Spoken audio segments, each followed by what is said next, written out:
Welcome back to Investing and Trading Live, sponsored by TradingAcademy.com. My name is Josh Lilquist with my good friend and my good pal, Mr. Al Conix. And if you're just tuning in, we were covering some different techniques and concepts as these markets have been dropping, the type of people that are coming to these investing classes and looking to utilize their time for their benefit, for their financial future. If you missed seats for that investing class, make sure to text the word investing to the number 210-210, or simply go to otamin.com. That's OTAMINN.com and register for a free investing class to get some more insight on this drop in the market that we're seeing right now. It's down about 10% since July, roughly. And, quite frankly, it's in a daily downtrend. So what does that tell you? Well, we're going to talk about that coming up here, some of the opportunities as these markets do continue to drop. But it could go back up. Nobody has a crystal ball. That's why in that last segment, Al was talking about protecting your positions, protecting your 401k, protecting your IRA. That way you don't have to be stuck to losing money as the market drops, because that's the only option if you just let it sit in there.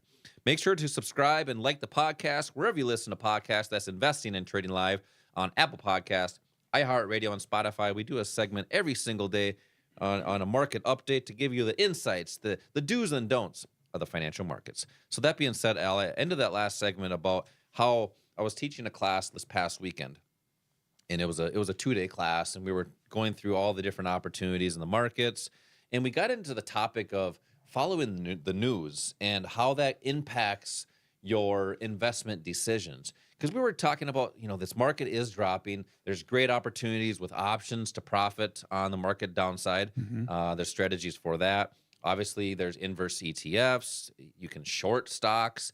There's opportunities to buy non-correlated, say, futures contracts or even currencies. And then we got into the discussion of, okay, well, the news said yesterday that the market is resilient and it's going to go back up tomorrow. And I said, okay, well, why might you be seeing that? It's not always about the news. It's about the clues. And a lot of times what you see is quite frankly, we're getting the news late anyway. The news is actually stuff that's already happened.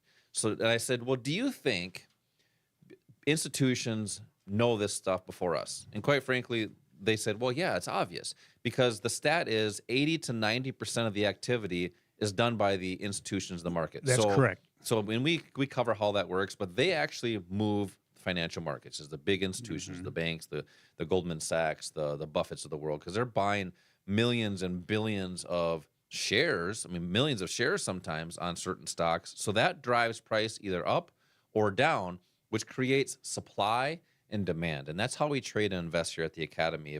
If there's more demand for something, price will go up. If there's more supply for something, price will go down. So going back to the news, they said, well, it's going to go back up. Okay, well, that is now your opinion. And I said, okay, great. Does the opinion that you have, is that going to drive price? They said, well, no.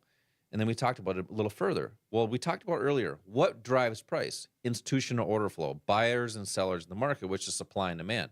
And they said, okay, that's why you have this core strategy, which is designed to follow the institutions, to follow what they're doing, and then you wrap around proper capital management, protecting your positions, and that's what you talked about in that first segment. But in this segment, I want you to go a little deeper on why it's so important to have proper capital management on every investment that you have, not just buy something with the hope of something to work. Yeah, what most people do, I think, especially in their retirement accounts, is basically put something on cruise control. They'll put together or have somebody help them put together a portfolio, and then they just let it ride, and hope is a big part of their strategy. Well, you mentioned the news and how people react to that and who actually moves the price of something. If the institutions, the Wall Street players, if they are buying something or selling something, why are they doing that? They're doing that because they know something, and they know that before the public does. So when the news comes out, when you listen to something on CNBC or maybe you read something in a publication, that's old news by the time it gets to you.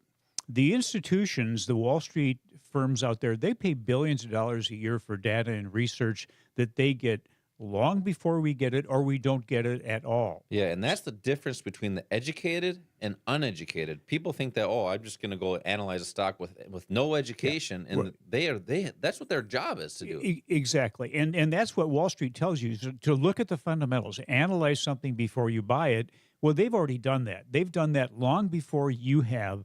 And by the time you make a decision to take a position, whether you're going long or short, in other words, whether you're buying or selling, they probably already have done that, and they're getting ready to do the opposite of what you do. You mentioned that 80 to 90% of the activity is institutional activity. That is true. They control 80 to 90% of the market. And who do they have to have on the other side of a trade from them? Somebody who's losing. And that Correct. leaves the public to be that 80 or 90%. That's interesting you said that, because if an institution wants to eat, let's just say buy something, they have to convince somebody else Right. to sell it to them. Yeah, it's part of the manipulation that goes on in the market, and we know that that happens. It doesn't sound like it's fair or is right, and it probably isn't, but it happens. You have to deal with reality. But So, then what if there was a way, though, to identify actually when the institutions were being active, not waiting until the news comes out and then you base your opinion on that? If the institutions, if they feel something is of value, they're going to buy it, and only at a certain level, a certain price. Once it exceeds that price, then they hold off. They have patience to wait until the price comes back down there again. But when they're buying something, they buy because they know it is a value. When they sell, typically it's because something is overvalued. So the only way you can really benefit in these markets, especially today with how volatile they are, how quickly they move, especially with the algo systems out there, you have to be prepared. You have to be in a trade or ready to get out of it before the institutions actually make that move. Sounds kind of like a crystal ball, but in a way, that's what we do. We're showing you in advance what the institutions are going to do. We can't really go into full detail in a 2-hour show, but we will go into detail in these classes that Josh mentioned. And Yeah. here's the important thing. People want to know, what's the secret to success as a trader? Yeah, the secret, if you want to call it that, to success is knowing when it's the right time to buy something or the right time to sell something. And knowing that is more important than actually what you're buying or selling. So instead of looking at a company as the most important thing, it's the time to buy or sell that's more important. And that's what our core strategy does. That's what we teach you. Don't worry about not knowing these things, but the one thing that you want to make sure that you eliminate as much as possible is your opinion and your emotions getting involved in making decisions. And one of the things that we do with our students, and as part of our core strategy, we show you how we have you be active based on a set of rules, a step-by-step process based on a set of rules that does exactly what I mentioned. It shows you where to identify where the big players, and when I'm talking about big players, I'm talking about people that can invest billions of dollars in one position, enough to cause movement. That's what you want to do. You want to follow what those big players are doing when they begin to do it, not waiting until after the news comes out, after the move has already taken place. You know, if you're in a position, especially where you want to catch up on maybe some losses that you had, you're not going to be able to do it using the typical strategy that Wall Street has you do. Yep, Mutual exactly. funds, just buying and holding on to something, it hasn't been working. It's not going to work. We may go through another decade where we have a market where you're going to have to be able to be more active as a trader investor. And that Yeah. doesn't mean you're sitting in front of a computer all the time doing it. Correct. Yeah. So one of the cool things, you were just talking about a few things there. Legendary investor and fund manager Peter Lynch actually has a quote that he said out there, and I don't know the exact quote, but the summarizing it says the average investor actually has an edge over the Yeah, institutions. that's correct. Because we can essentially get into our positions, get out of positions, and instantly. They cannot. And that's the benefit that we have. And that's why we're talking about supply and demand, because that's the strategy that we have is to supply. When there's more demand, price goes up. That's where we want to be buyers. Where there's more supply, that's where there's more sellers. We're identifying that. And that's where we want to sell, is with those institutions, because we can't beat them. So as we're getting into these different concepts, the concept is actually pretty simple. It's just you need a strategy that's designed for that, and that's our core strategy that we teach here at the Academy. If you want to learn more about that strategy, you can simply come into one of these investing classes. We go through these different opportunities of the market, where what the supply and demand actually looks like on a price chart, because that's telling you exactly what's happening. So you can simply go to otamin.com to come into one of these investing classes. That's otaminn.com. We have these classes in Edina. We have them at our academy right here in Bloomington. We have them in Plymouth, Shorewood. We have them all across the metro to make it easy for you. So simply go to otamin.com. That's otaminn.com. Or simply text the word investing to the number 210 for 2 seats. So with that edge that we have as a retail investor, there are different assets that the institutions are always trading, and they tell the public to go buy and sell stocks. Correct. Now, there are other assets that are out there that they call them fixed income assets. You know, if you think about it, fixed income, which means they're getting an income off of it, and they tell the public to do something totally different. So you have futures and you have Forex, even options, but let's talk about futures and Forex real quick, because there are opportunities to have an edge in those markets once you understand core strategy, which is supply and demand at its finest. How do you actually wrap around proper capital management on those positions so you can keep them safe in about a minute and a half? Well, a part of it is that risk management part of it. You have to know. But I think the biggest mistake that people make, regardless of what they're trading, is they don't know how to lose and they don't know how to win. And what I mean by that is, if you have a loss, if you're wrong, and you will be at times, make sure that you just have a small loss, because one of the things that a loss should never become is a bigger loss. So learn how to identify where to get out of a position before you even get into it. That's part of management. And then also, what about a profit? One of the things that a winner or profit should never become is a loss. And way too many people invest in a way that they lose their profits. They hold on too long, or they get out too soon.